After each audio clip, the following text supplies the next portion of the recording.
30 రోజులు కష్టపడితే ఖమ్మం పార్లమెంటులో బీజేపీ గెలుపు సాధ్యమని ఆ పార్టీ పార్లమెంట్ అభ్యర్థి తాండ్ర వినోద్రావు అన్నారు. ప్రధాని మోదీ ఖమ్మం పార్లమెంట్పై స్పెషల్ ఫోకస్ పెట్టారని, ఈసారి కమలం పార్టీని గెలిపించి ప్రధానికి గిఫ్ట్ ఇవ్వాలన్నారు. ఖమ్మం పార్లమెంటరీ క్యాంపు కార్యాలయం ఆవరణలో బీజేపీ ముఖ్య కార్యకర్తల సమావేశం జరిగింది. ఈ సమావేశంలో తెలంగాణ రాష్ట్ర ఎన్నికల ఇన్ఛార్జ్ అభయ్ పాఠక్ ముఖ్య అతిథిగా పాల్గొన్నారు. ఖమ్మం పార్లమెంటు పరిధిలోని సమస్యలపై తనకు పూర్తి అవగాహన ఉందన్న వినోద్రావు బీజేపీ గెలిచాక సమస్యలన్నీ పరిష్కరిస్తానని హామీ ఇచ్చారు.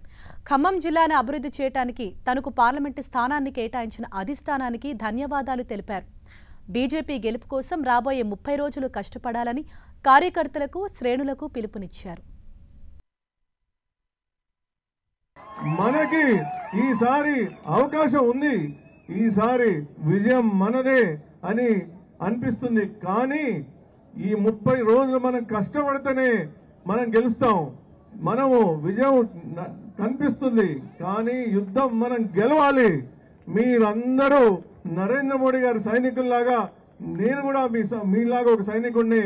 మనం అందరం కష్టపడితే ప్రజల దీవెనలు మనకు ఉన్నాయి. మనం అందరం ఈసారి గెలిపించి నరేంద్ర మోడీ గారికి ఖమ్మం మీద వారి ప్రత్యేక దృష్టిని పెట్టినందుకు మనం వారికి కృతజ్ఞతలు తెలపాలి.